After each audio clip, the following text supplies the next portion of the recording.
Hare Krishna, Prabhuji.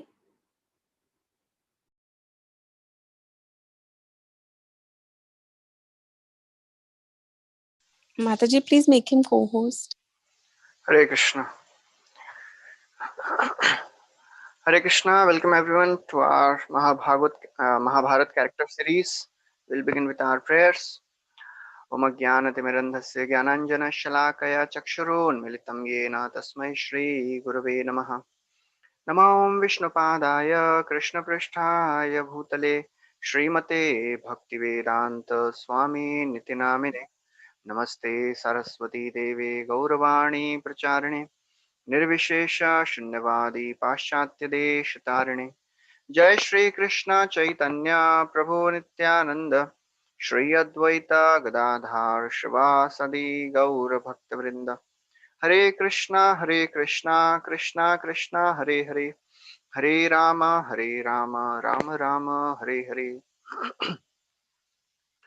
Hare Krishna. So welcome everyone. So we are discussing about the life of Yudhishthir Maharaj. And last time we heard how Yudhishthir Maharaj, he was such a embodiment of wonderful qualities that all the citizens, they liked him. They wanted him to become the king. But Kauravas, headed by Duryodhan, they didn't want Yudhishthir Maharaj and Pandavas to rule. So therefore, they tried everything. They tried to burn them. They poisoned Bhima, and but somehow, by the mercy of Krishna, by the intervention of the devotees like Vidura, they were always saved. And then ultimately, Duryodhan, when he saw the opulence of Yudhishthir in the form of this palace which was made by Mayadanav, he saw the opulence of Rajasuya sacrifice. His heart burnt with envy, and he came back and told his father Dhritarashtra that I cannot tolerate all this. You have to do something. And then he gave an idea. Shakuni, in fact, he told that we cannot defeat Pandavas in fighting. So we have to defeat them by gambling match. In a cheating, we have to cheat them. We cannot defeat them in a proper fight. And with this thought, Dhritarashtra also agreed because he was so very weak-hearted. He could not reject the idea which was given by Duryodhan, his son. Then ultimately, Yudhishthir and all the Pandavas, along with Draupadi, they came to Hastinapur, and they were next day morning. They were there in the assembly hall, which was specially made for this gambling match. So Yudhishthir Maharaj, first of all, he tried to avoid gambling match. He said, "Actually, I don't need wealth. I have enough wealth to rule for 100 years. Even if I don't do any fighting, if I don't do anything, I have enough wealth to rule. I don't want to gamble." He said, the great saints like Devala, they have always told that you should not gamble with a professional gamester. And Yudhishthir, he knew that he is not expert in gambling. So he was trying his best to avoid this gambling match. He said, moreover, one should not usurp others' wealth in unfair ways. Shakuni, when he heard, he saw that things were not going in the right way. He said in a provoking way. He said, "Oh Yudhishthir, if you're afraid, then you don't have to play." For a Kshatriya, to be called as fearful or coward is the greatest insult. In fact, for a Kshatriya, insult is worse than death. That's what Krishna is telling to Arjuna in Bhagavad Gita. Akirtim chapi tani kathayishyanti te vyayam sambhavitasya cha kirtir marnadatirichyate. Arjuna, he was telling, I will go to forest, I don't want to fight. Krishna told Arjuna that, oh Arjun, if you will go to forest, your enemies, they will not glorify you for being a peace loving personality. They will criticize you. They will tell, oh, you are Arjuna was a coward. He ran away from the battle. You'll be insulted, you'll be disgraced. And for a Kshatriya, dishonor is worse than death. Shakuni, he was just hitting at the weakest point. And of course, if Kshatriya is challenged for gambling, he cannot say no. If a Kshatriya is approached by a proper woman, he cannot say no. He has to accept that. Yeah, these are the some codes. Yudhishthira said, the wealth which I have is supposed to serve the Brahmanas, is supposed to serve the citizens. I don't want to squander that wealth in gambling match. I have to take care of the spiritual and material well-being of everyone. So why do you want me to fight? Why do you want me to gamble? Sorry. I don't want to spend my money. I don't want to lose my money in such ways. Yudhishthira was trying his best. Entire assembly was silent. Nobody said anything, including Bhishma, Drona, Kripa. Yudhishthira understood that he had no option left because the elders invited him for gambling match, so he had to gamble. But then Yudhishthira, he thought maybe I should try some other way. He said, if I have to gamble, who has wealth equal to me? Who will put stake in front of me? I have the wealth of all the worlds. Shakuni, although he was very expert in gambling, but he was not having much wealth. He was the king of Kandhar, but still he was nothing in comparison to Yudhishthir Maharaj. So Yudhishthir said, oh, who will put stake in front of me? Duryodhan got up. He said, on behalf of Shakuni, I will put stake and Shakuni will throw the dice. Yudhishthira said, no, this is not proper. He raised his voice. This is not according to the rules of gambling match. The person who is throwing the dice, he has to put the stake. Again, he looked at Dhritarashtra, Bhishma. Nobody said anything. They were silent. Yudhishthira had no option left. He started gambling.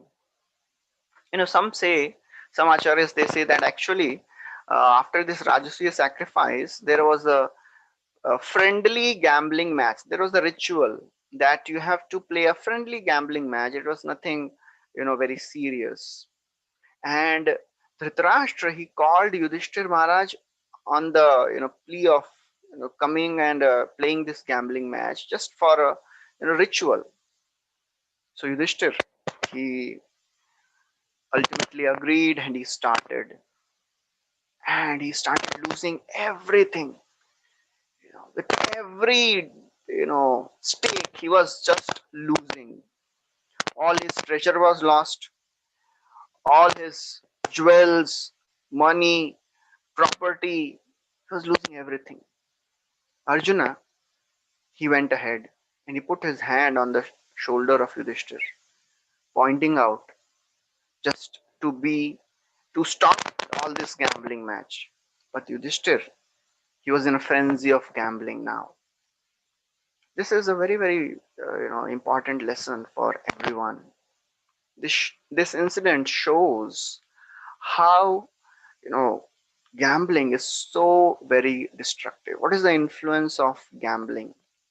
And for that matter, any vice, any of the sinful things which a person is engaging in, the more he engages himself in the vices, the more he develops a craving to do it again. That is a simple equation. That happens always. The more one engages in something sinful, the more he develops a desire to do it again. Just like a alcoholic, the more he drinks, the more he wants to drink. the intensity increases, frequency increases, and the propensity to drink also increases. That is for every wrong thing which we are doing. And for that matter, that is there for every good thing also. Whatever thing we do every day, we get a habit of doing it, you know, more and more. As Krishna says in Bhagavad Gita, ध्यायतो विषयान् पुंसः सङ्गस्तेषुपजायते सङ्गात् सञ्जायते कामाः कामात् क्रोधोऽभिजायते क्रोधाद् भवति सम्मोहः सम्मोहात् स्मृतिविभ्रमः स्मृतिभ्रंशात् बुद्धिनाशो बुद्धिनाशात् प्रणश्यति. This is the sequence of fall down. These two verses from second chapter 2.62 and 63, they are very, very important verses, especially for a person who is on the path of spiritual life. We contemplate, whatever we contemplate on, we develop a desire to do it more and more. Dhyayato. Dhyayato means contemplation. When we contemplate on something, we develop a desire to do that thing more and more. So therefore, in this world, which is full of distractions, where all the advertising industry, social media is bombarding our mind with so many thoughts, so many desires, we have to be really careful which desires we should meditate on, which thoughts we should ponder on upon, and which we should not. And this story, this incident of Yudhishthira Maharaj, doing this gambling, engaging in this vice of gambling, all the Arjuna, he pointed out, "Oh, my brother, please stop now." But Yudhishthir could not stop. Only thing that was heard in the assembly was the sound of Shakuni throwing the dice, and after some time, Shakuni is saying, "Oh, I have won, I have won." Yudhishthir Maharaj, Yudhishthir Maharaj lost everything. His entire property, palace, treasury, everything was lost. His whole kingdom was lost. Shakuni said, "O king," he said in a very taunting voice, "O king, what will you stake now?" Yudhishthir was desperate. He had to get his kingdom back. He had to get his treasury back. Otherwise, how he would sustain his citizens, how he would live. He was in complete anxiety. He was praying to Krishna. And then he said, "This brother of mine, Nakul, he is full of wonderful qualities. He is most powerful of the sword fighters. I shall gamble him." And he put Nakula on stake. The whole assembly gasped. And then Shakuni threw the dice. Nakula was lost. Then Yudhishthira Maharaj, he staked Sahadev, and he also was lost. Everyone in the assembly was shocked. Yudhishthir, he was completely devastated. Dhritarashtra, there was a glee on his face. He was smiling. He could not maintain that hypocritical mask anymore because that's what he wanted. He wanted his sons to become the king. And now that was coming true. He was becoming happy. He was happy seeing all these events going on. Shakuni, he goaded Yudhishthira Maharaj. He said, "It seems that sons of Madri are not dear to you. And that's why you have staked them first. And you're not staking the sons of Kunti, your own real brothers." Yudhishthir, when he heard this, he was enraged. He said, Oh fool, you are trying to create dissension among brothers. This is very, very interesting. Yudhishthira said, we are united at heart, and you are, by your sinful, evil ways, you are trying to create dissension. You know, we have to understand that when somebody criticizes our near ones, our friends, we have to be very intolerant. We should never hear criticism of our near and dear ones, our friends, because that is a slow poison. We know the famous story of Kaikai and Manthara. Slowly, although Kaikai had such love for Ram, Manthara, she spoke such harsh words against Ram that Kaikai, her mind got changed. Whenever someone tells us something about our friends or our dear ones, we have to ask three questions before hearing. First, you should ask, is it a good thing which you are going to tell me? Something good about my friends, something good about my near ones? Secondly, are you sure whatever you are telling is right? Because many times, people, they like to gossip. They'll hear something and they will tell something else. As they say in Hindi, Raika Pahad, the thing will be very small and then you exaggerate the whole thing. So we have to ask first, is it a good thing? Are you sure it is right? And is it going to do any benefit to me?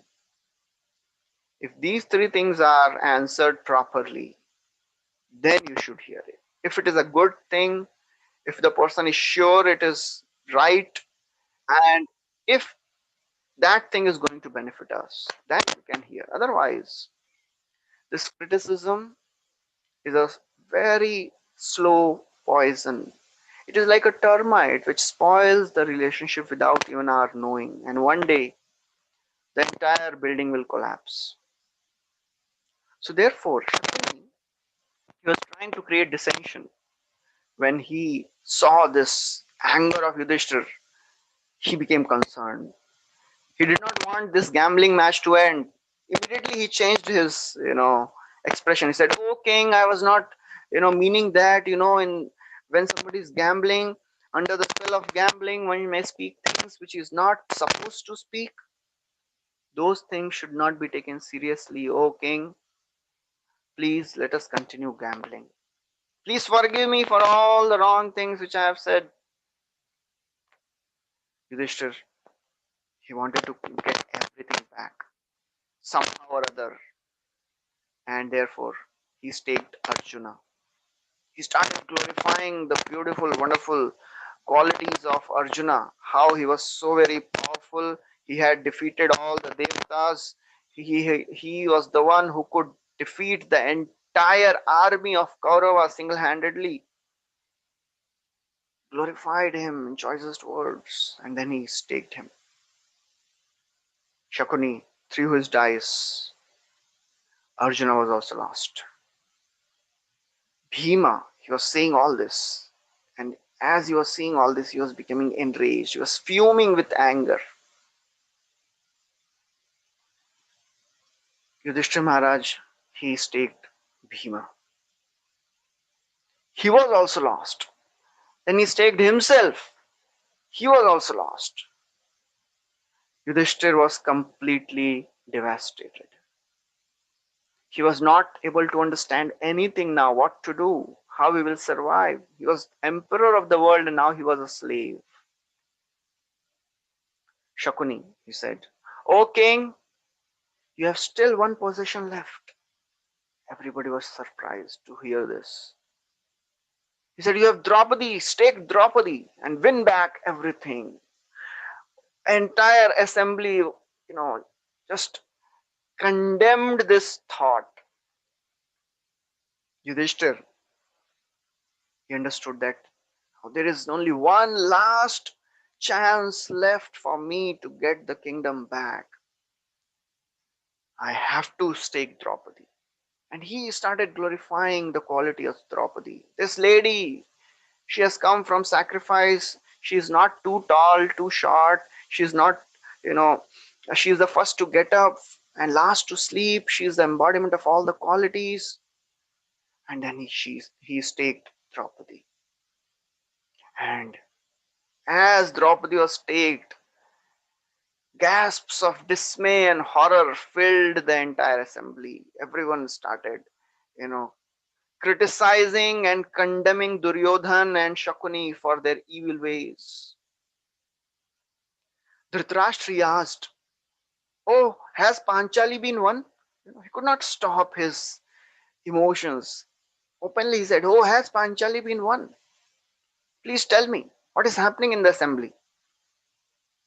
Shakuni, he threw his dice, and Draupadi was also lost. Yudhishthira was terrified now. He was not knowing what to do, what not to do. Karna, Dushashan, Shakuni, Duryodhan, they all delighted. They were rejoicing the victory. Karna said, "Now Draupadi is our maid servant. She does not deserve to stay in the royal palace. She should stay with the maid servants in the maid servant quarters. Bring her." And Pratikamin was sent.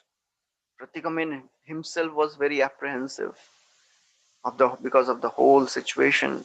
He was very fearful. He very humbly he went and appeared in front of Draupadi and he told the whole thing. And after that, what happened we have discussed in great detail when we discussed about Draupadi. How ultimately Draupadi, she was brought and there was a whole discussion. Then ultimately nobody heard, nobody replied. And Duryodhan gave orders to Dushashan that you disrobe Draupadi, and ultimately she was saved by the intervention of Krishna. Dhritarashtra became very fearful, gave the kingdom back to Draupadi, gave everything back. And then the Pandavas and Draupadi, they were returning back. They returned. Duryodhan, he was completely, frustrated because of this whole thing. He was thinking, "Oh, I won everything, and because of one foolish decision, I have lost everything." He was exasperated. He was complaining. He went to Dhritarashtra and he started complaining that, "Oh, father, you have, spoiled the whole thing. I want this kingdom. Please do something." Shakuni said, "You should call them back. Call them for another gambling match." And said, "This time we will have this stake. Whoever loses, he will have to go to forest for 12 years and 1 year incognito."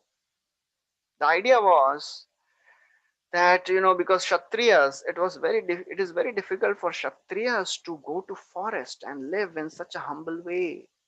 And on top of that, to stay incognito, not being recognized by anybody, it is very, very humiliating. And on top of that, Pandavas, they were so famous. They, Shakuni was thinking that, oh, it would be impossible for them to stay incognito. And we'll find them again. And if they're found, then again they'll have to go to forest for 12 years, followed by 1 year incognito. In that way, they were thinking we'll send Pandavas to forest forever. Dhritarashtra, when he heard this, he said, "Oh, okay, oh my son, stop it now. Things were about to become, things were about to go out of hand, but somehow situation is in control now. Now please give up your dubious ways. Accept the destiny. Please don't create more deception."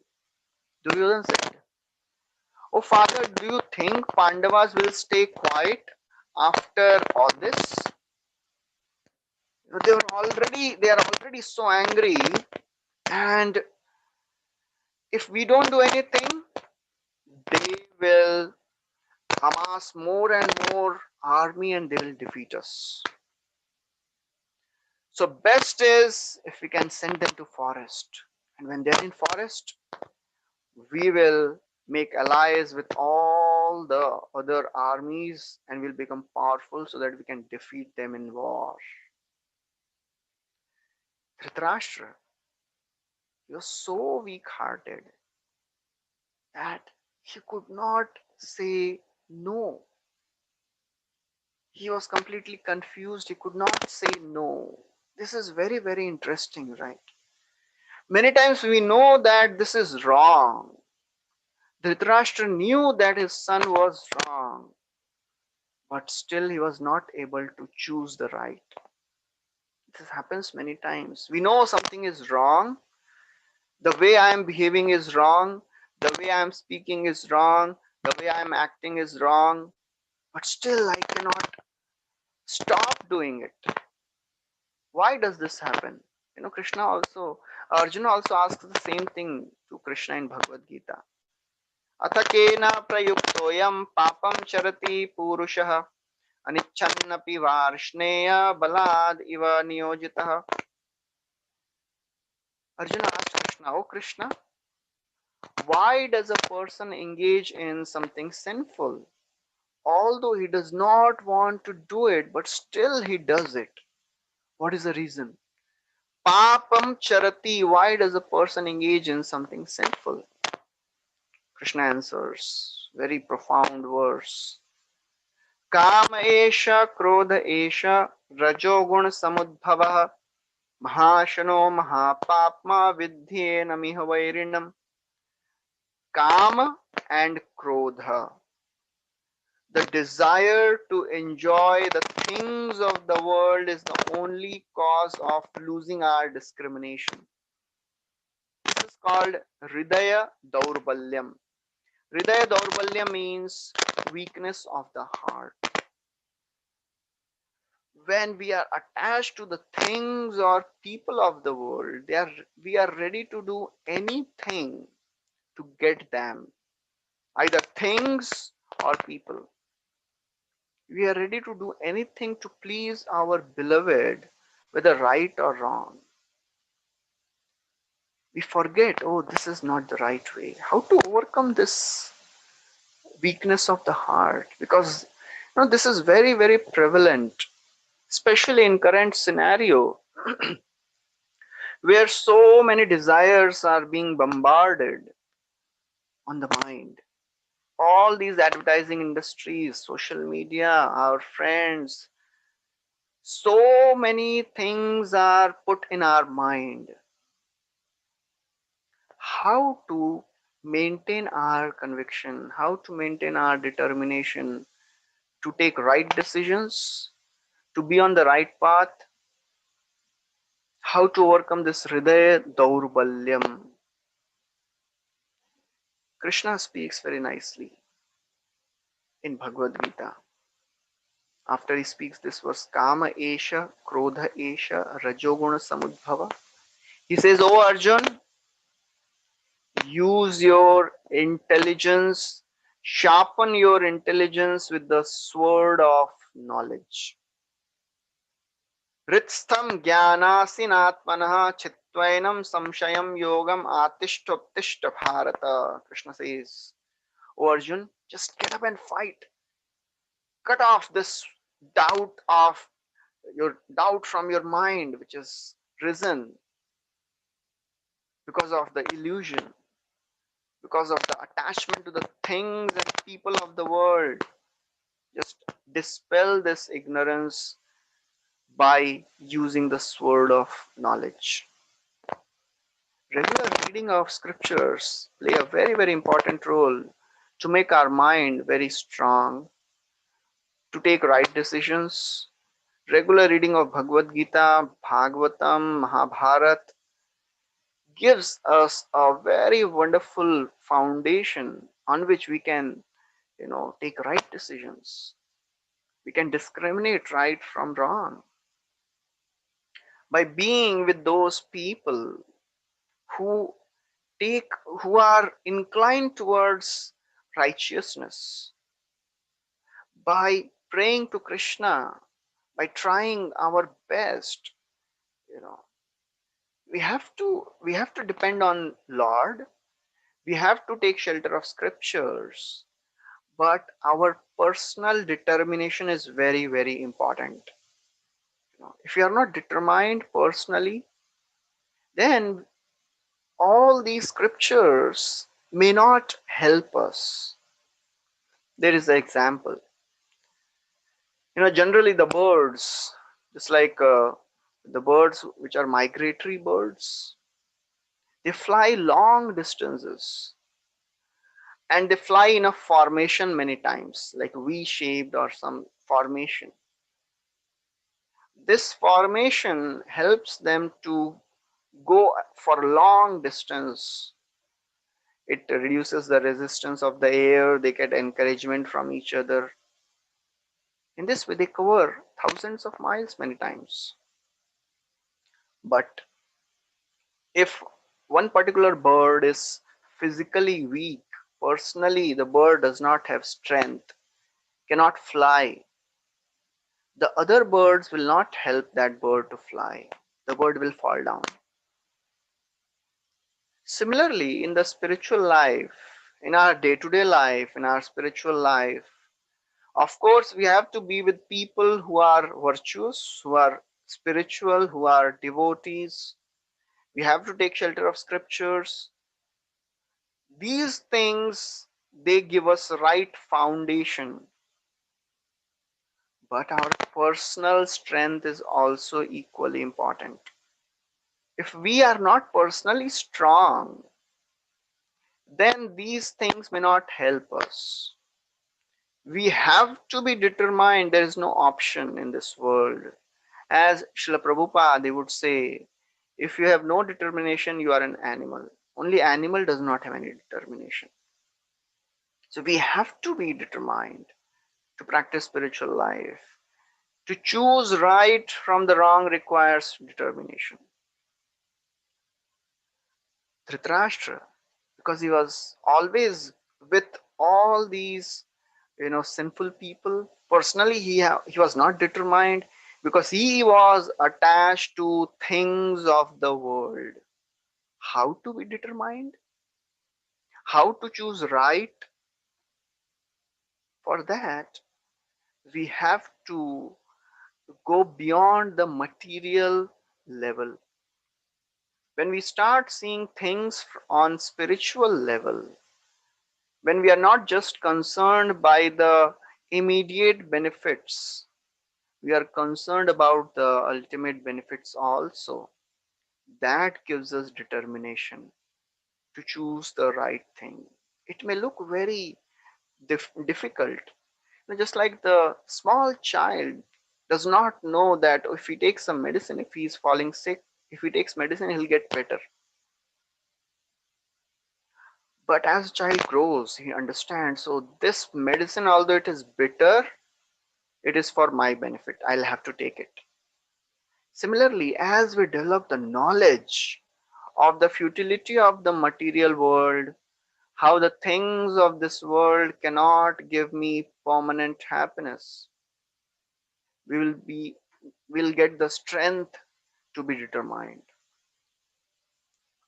So Dhritarashtra, he could not say no. He again sent Pratikamin to call the Pandavas back. Pandavas had gone way ahead, about to reach their kingdom, but they heard the horses rushing towards them. They stopped, and Pratikamin, he told what was the order of Dhritarashtra. Yudhishthira Maharaj, when he heard this, he was completely surprised, confused, shocked. But he understood whose plan was this. In the palace of Hastinapur, this news spread that another gambling match is being arranged. All the crew elders, they became so very astonished. They all opposed, but it was of no avail. When Gandhari heard this, she became so very angry. She came running to Dhritarashtra. She had heard about the Draupadi, what all she had to go through, how she was dishonored, disgraced, she went to Dhritarashtra and said, "O king, Duryodhan has become mad for power. He is not able to distinguish what is good, what is bad. Why somebody will put fuel in the fire which has already been extinguished?" She said, "Duryodhan, he has become completely mad because of the intoxication of power. He has become madandh. He has become dhanandh." You know, she continued. She said, when Duryodhan was born, Vidura told you that time only that you abandon your son. This son will become the cause of the destruction of the entire dynasty. Because when Duryodhan was born, there are so many inauspicious omens in the sky, in the ground. Jackals were howling, the asses were braying, and all the inauspicious birds were hovering over the palace. Vidura could understand that, oh, the sun is very inauspicious. Gandhari told, that time you did not listen to him. Now, please abandon your son. It is very, very difficult for a mother to say all this. She also had a heart of a mother, because every mother, however sinful the son may be, mother always thinks, my son is not so bad. People are misunderstanding him. But Gandhari, she was a very chaste lady and she was a very intelligent lady also. She could understand that this Duryodhan will become the cause of the destruction of the entire dynasty. Many times in our lives, we are put into dilemma to listen to our heart or to our head. You know, Heart says something because heart is full of love and affection for some dear ones. But head is telling something else. Our intelligence is telling something else. Gandhari could understand that although Duryodhan is my son, but still, if he stays here, entire dynasty will be destroyed. It is described in Subhashit. त्यजेत कुलार्थे पुरुषम ग्रामस्यार्थे coulomb त्यजेत ग्रामम जनपदस्यार्थे आत्मार्थे पृथ्वीम त्यजेत. Very, very wonderful Subhashit verse, shlok. This verse says, Tyajet kula arthe purusham. One should be ready to give up a person to save the family. To save the dynasty, one person should be given up. Gramasyarthe kulam tyajet. A village, one family can be sacrificed. Gramam janapadasyarthe, to save a city, a small village can be sacrificed. Atmarthe prithvim tyajet. This is very interesting. If we want to become successful in life, we should be ready to give up the attachment towards the things of the world. Atma arthe. If we want to become successful in our lives, spiritual success, then we should be ready to give up the material things of the world. So Gandhari, she tried her best. She was far-sighted. You know, conditioned soul has the desire to enjoy, and for that he cannot take right decisions if the enjoyment is obstructed. Gandhari, she was very intelligent. She was a chaste lady. She knew, she understood that this is not the right thing. So therefore we have to understand one should be ready to give up one's own personal whims and fancies to advance in spiritual life. One may have certain desires, one may have certain ideas, but for the higher welfare, one should be ready to give up those desires and ideas. We have to become far-sighted. Material civilization makes us short-sighted, very, very short-sighted. You know, only the immediate benefits are shown to us. The far disaster which is there in the future, it is not shown to us. So as a mother, Gandhari, she had all the love for Duryodhan, but still she could see a disaster. And she told that please give up, abandon this son now. She wanted that Dhritarashtra should come to the senses. But Dhritarashtra, he was not able to understand all this. Gandhari knew that Dhritarashtra will not be able to do this. So she said, at least stop this gambling match. You know, but Dhritarashtra, he said, he knew that she was saying right, but still he could not follow. He said, if it is ordained by destiny, then what can I do? If the destiny is, if my whole dynasty is about to be destroyed, then what can I do? Vidura and all the, saintly people, they were telling again and again Dhritarashtra that please don't be arrogant, just be humble, surrender to the instructions of superiors, and give this kingdom to Pandavas. Sometimes we are so arrogant and we are so foolish that we don't want to listen to any good advice. Prabhupada, Srila Prabhupada tells a story of a person. He was sitting on the branch of a tree and he was cutting the same branch. One person down, he said, "Oh fool, you are cutting the same branch you are sitting, you will fall down." But this foolish person, he said, "Oh, this person is envious of my position. That's why he's telling like this." That is the situation of people of the world many times. Material civilization makes a fool of everyone. Material civilization tells us that if you enjoy the things of the world, you'll be happy. Run behind the mirage of illusory happiness and you will get it. But Bhagavad Gita and all the scriptures, they tell again and again that if you want to be happy in life, you have to give up the pursuit for material things. Yehi samsparshja bhoga dukkhayo naya evate adyantavanta kaunteya nateshu ramate buddha.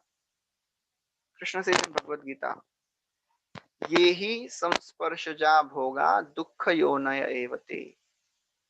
The pursuit of happiness in this world gives only misery. Therefore, the intelligent person does not run towards the illusory happiness of the world. The happiness of this world is very, very limited. There is a story about this which comes in Mahabharata. What is the happiness of this world? People say, "Arey, why you all people? You are so very sadistic. You always speak all negative things about this world. But happiness is there in this world. And you are telling about the miseries and death and all that. Why? Yes, happiness is there in this world. But what is the amount of happiness?" There is a story which tells one time there was a man, he was running in the jungle because he was being chased by a tiger. And he was running and somehow he didn't see that there was a well. He fell down in the well. As he was falling in the well, he found that, oh, there is a branch of tree which was coming. He caught hold of that branch and he looked down. There was no water in the well. The well was full of snakes. He looked up. The tiger was waiting. As he was holding on to that branch, he realized the branch started breaking because there were two rats which were nibbling that branch, a black rat and a white rat. And Then he realized that there was a honeycomb on that branch, and because of the movement, the honeybee started coming out and biting that person. So all these things happening. Tiger is above, down, snakes, branches breaking, honeybees are biting. In midst of all this, few drops of honey started dropping from that honeycomb. And this person, he extended his tongue and he was tasting that honey, thinking that, oh, things are not so bad. At least I'm getting to taste this honey. Scriptures say that happiness in this world is like this, that drop of honey. The tiger which is chasing is the time. Snake is death. Branch is our body. Being eaten by the two rats, white and black. That is the day and the night. The honey bees, they are the various problems which a person has to go through in this world. But still the person thinks, no, no, I will enjoy. That was the situation of Dhritarashtra. Everything was going wrong, but still he was thinking, no, I will enjoy. He said, if that is destiny, let that happen. Let the gambling match continue. Pandavas came back, and Yudhishthira, when he was informed towards his brothers, he said, oh brothers, everyone. Now this is a very interesting response of Yudhishthira Maharaj. How he took this situation. This is very, very important to understand. Many times in our lives, things will not go the way we want.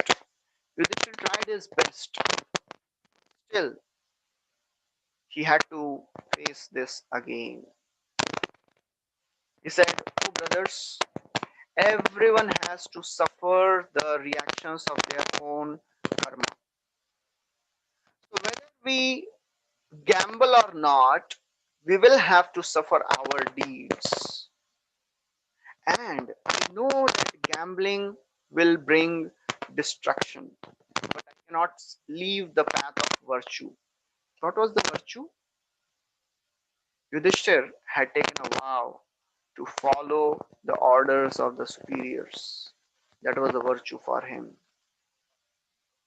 Somebody may say, Dhritarashtra also said the same thing. Oh, if destiny has decided this, let that happen. Yudhishthir is also telling this. If destiny has decided, let that happen. Is there any difference? Are they same? They are very much different. Yudhishthir, he is doing his duty of following the words of elders. Vedic culture is not destiny centered, it is duty centered. People, followers of Vedic culture,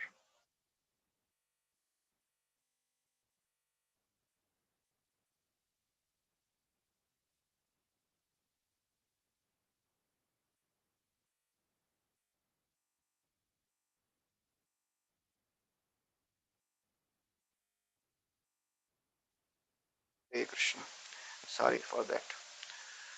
So, yeah.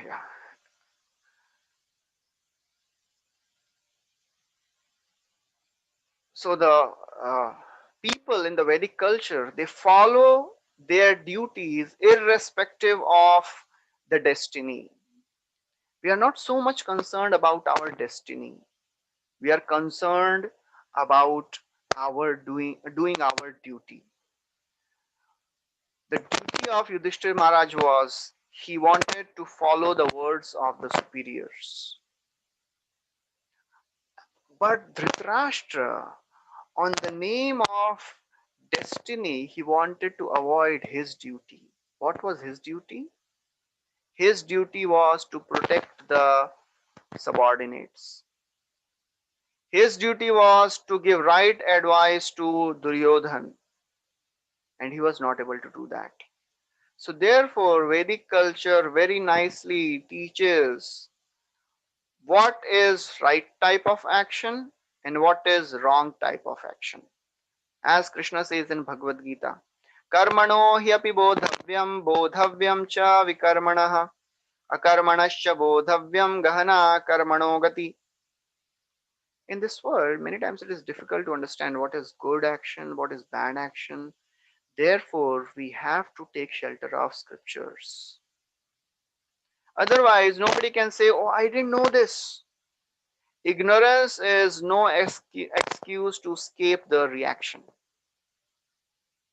So, therefore, Yudhishthira said, we have tried our best to avoid this gambling, but still it has come again now. Whatever happens, I will do my duty. And all the Pandavas, they agreed, they accepted that yes, Yudhishthira Maharaj, whatever you are doing is correct. They all came back. And when they heard the stakes, 12 years of you know vanvas and 1 year of incognito agyatvas, everybody in the assembly, they condemned and criticized this. Pandavas were completely surprised, but still they had no option left. And for sure, Shakuni, he understood, he had planned this wonderfully. Yudhishthir knew that he had no chance to win. Shakuni is an expert gambler and he had no chance to win.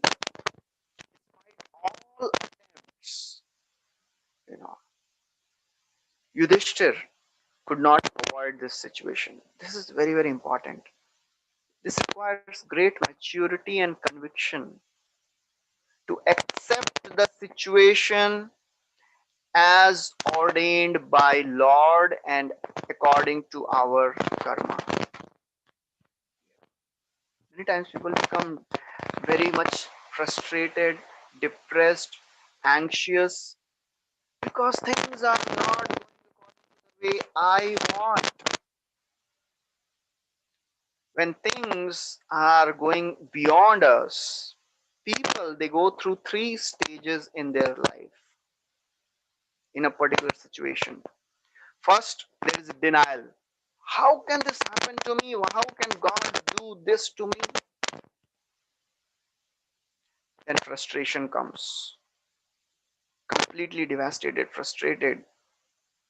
After a long time, one comes to the stage of acceptance. Dhritarashtra, Yudhishthira, he was so very mature. He had firm conviction. Everything is happening by the will of the Lord. Nothing happens without the sanction of Krishna.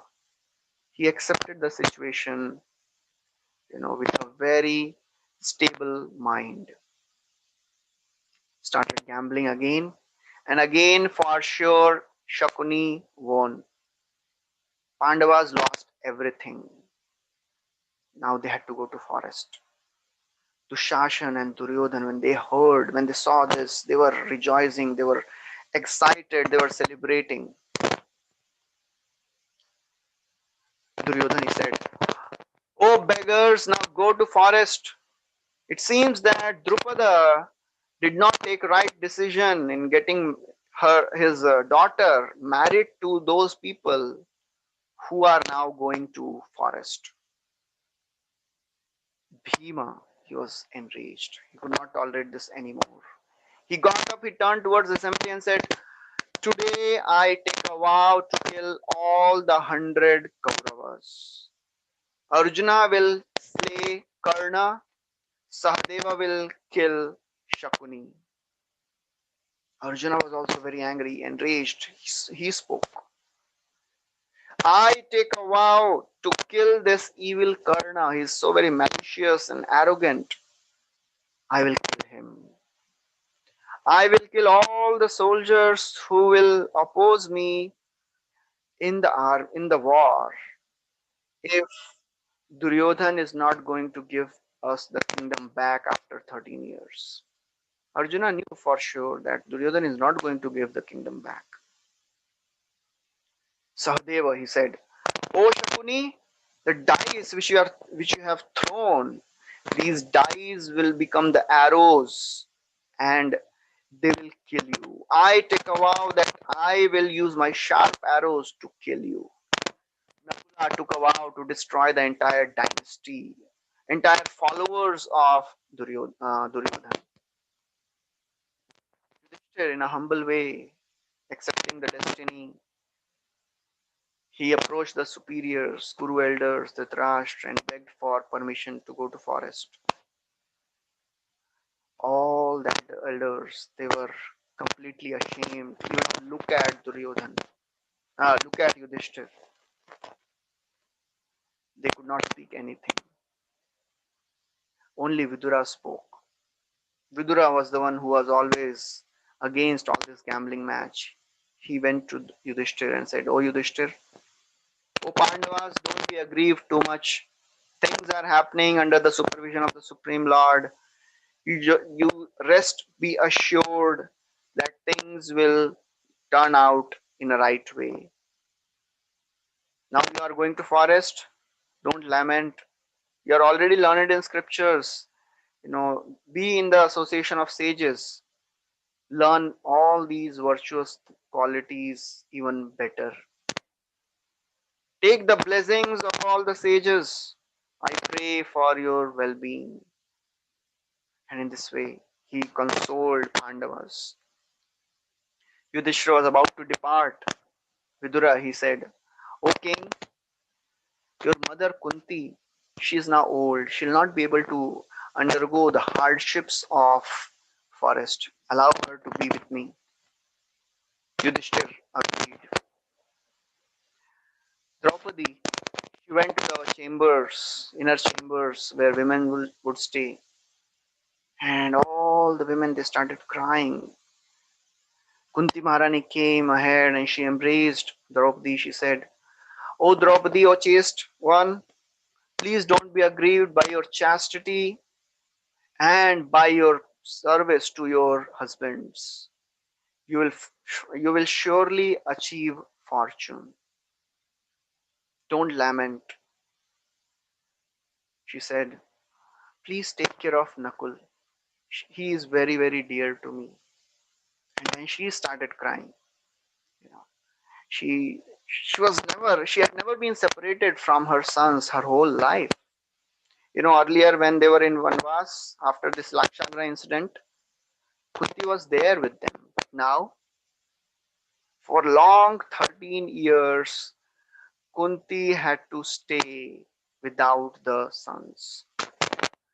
She would not be knowing how their sons would be. She said, "I don't know why my sons are suffering so much. It seems that because they have taken birth from my sinful womb, that's why they are suffering." She started crying even more. Pandavas, they came to take their blessings. She became so very overwhelmed. She, turned towards, she started praying. She said, "Oh Krishna, you are the protector of your devotees. Why things are happening to us in this way?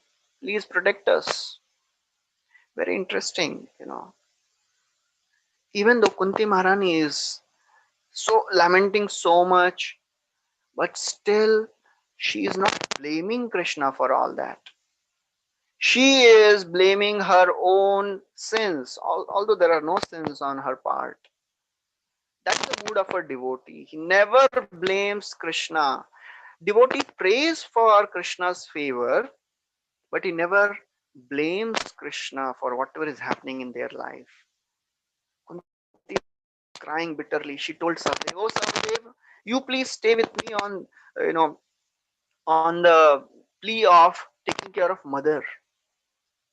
Please stay with me." She was lamenting. She was bitterly crying. Somehow, Vidura, he took her inside, catching, her hand. And Vidura, he told Yudhishthir, "Oh Yudhishthir Maharaj, you don't worry about your mother. I'll take care of her." By that time, this news had spread all over the kingdom.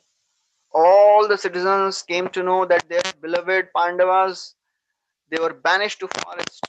They all came running and they were lamenting and crying, looking at those wonderful, illustrious sons of Pandu, but they could not do anything. So this is a very devastating incident which created a irreparable rift in the dynasty of Pandavas and Kauravas. And this gambling match, you know, it would become the cause of devastating war in the future. So with this, we'll stop here. We'll continue next time. Hare Krishna. Thank you very much. Thank you, Prabhuji. It was a beautiful class. Anybody has any questions? We can unmute them. Um, so, Prabhuji, while making our decisions, it's either the heart or the head who's, guiding us. So, how do we know we should listen to our heart or our head? Because both seem to be saying what we want to do. Actually, like, uh, which would be, how do we know whom to follow? Yeah, many times it is not a very easy decision to choose what our heart says or choose what our head says, our intelligence says. But as we see in Bhagavad Gita, Arjuna, he was bewildered because he was taking decision based on what his heart was saying. That's what Krishna says in second chapter. Shudram Hridaya Daurbalyam. Oh Arjuna, you're showing petty weakness of heart. So many times it happens that when we take decisions based on our emotions, we may not come to the right conclusions. Listening to our heart means taking decisions based on our emotions, and seldom we come to right decisions when we are emotional. Therefore, it is always recommended that when we are in some emotional turmoil, we should not take any big decisions. When we are angry, when we are upset, when we are insulted, even when we are praised, we should not take decisions in those sort of moments, because all these extreme emotions, they uh, destroy our thinking capacity. Or this whole Bhagavad Gita tells very clearly what to do when we don't know what to do. You know, when we are confused. Okay, now should I? What? How we should take decision? We have to approach a superior personality. We have to hear the scriptures. Because it comes many times in Bhagavatam also that I'll tell you one story. After the whole war of Mahabharata was over, and Ashwatthama, he killed 5 sons of Draupadi just to please Duryodhan. And Draupadi, she was lamenting, and Arjuna took a vow that I will bring the head of Ashwatthama. And ultimately, when he arrested Ashwatthama, he could not kill him because Ashwatthama was a Brahmana. Draupadi, she was lamenting. She was telling, bring me the person who has killed all my sons. I want to. And Arjuna said, yes, I will bring that person. You can stand on his head and take your bath. But when Ashwatthama was arrested and he was brought in front of Draupadi, it is said that Draupadi, she was Vama Swabhav, because women have natural more emotional quotient. So she became so very overwhelmed and she forgave Ashwatthama. That decision was supported by many. But in that, Prabhupada writes that one should not take decisions based on the emotions. Therefore, whenever there is a conflict between the head and the heart, we should use our intelligence, not our material intelligence, our spiritual intelligence. What is our spiritual intelligence? Our spiritual intelligence is scriptures, the devotees, and the spiritual teachers. They are our spiritual intelligence. That's how we have to take their shelter. That's how every day, whatever time possible, we have to read scriptures, read Bhagavad Gita, read Mahabharata, Bhagavatam, to refine our intelligence, to refine our, you know, ability of making right decisions. And that will happen over a due course of time. And even if, we are very well expert in the scriptures, but sometimes situations will come that we will not be able to decide what is wrong and what is right. In those situations, we have to take shelter of some superior uh, devotees, some senior Vaishnavas who can give us right type of guidance. Okay. Thank you, Prabhuji. Thank you so much. Hare Krishna. Prabhuji, even in then contemplating, how does it affect our consciousness? If little bit in details, if you can guide us. Yeah, that dhyato vishayan pumsa verse, that is very, very important, because the word used is dhyato vishayan, not pashyato. Dhyato means to contemplate, pashyato means to see. As we are in this world, we cannot just go out with our eyes closed. We have to see things, but we have to be very careful what we contemplate on. As it is said, whatever catches our attention catches us. So if we are caught, our consciousness is absorbed in something, we are caught there. So when we are moving around in the world, as Bhagavad Gita, second chapter, Krishna says, you have to be like a tortoise. We don't have to explore each and everything which we see. Just like our tortoise, when he is faced with danger, Kurmo Angani was Sarvashaha, brings all the limbs and the head inside its shell. Similarly, when we are in the world, we don't have to explore all the things which are happening. What all people are doing, where are all people going, what they like, what they don't like, what is happening in the political world, what is happening in the entertainment industry, social media. We don't have to be concerned about all these things in detail. Of course, even if we don't want, we will get the information which is required. We have to be really focused, don't so that we don't get distracted, and we don't go into the loop of contemplation, attraction, and illusion, fall down ultimately. We have to stop the the whole cycle in the beginning. We don't have to contemplate. Whenever we see something and our mind starts telling, oh, just see, this looks very good, we have to understand, we have to catch our mind when our mind starts speaking in the second person. Oh, just see this, you will enjoy this, taste this, hear this. We should understand this is our mind speaking, and we have to stop our mind. First of all, we have to recognize that, oh, now my mind is speaking. We have to stop it. Stopping it will not solve the problem completely. We have to replace those desires with the positive desires. If the mind says, okay, let's go and see something, okay, try to find out some spiritual things to see.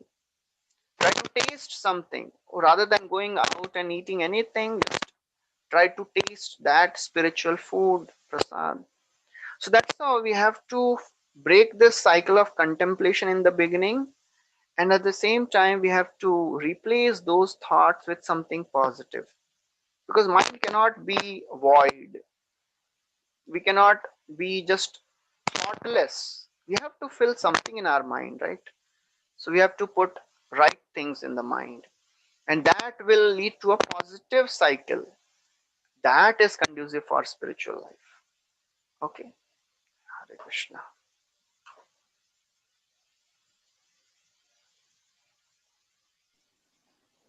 So, any other questions? Haribol Prabhuji, thank you so much. Sometimes it is very difficult to, like you were mentioning over this contemplation is definitely, and you made very, explained it very nicely that it's not that we have to close our eyes to it. We have to see it and then take action on it. That we, if it's not necessary for us, it's not, then we fill our mind with more positive thoughts and not contemplate on those things, but not see it. Yeah. Then Yes. we can be. So thank you so much, Prabhuji. This was, Thank you. as usual, it's very, very enlightening and very, very practical understanding of Mahabharata and Mahabharata characters. Thank you so much. Thank you, Manoj. Thank you, everyone. Hare Hare Krishna. Krishna.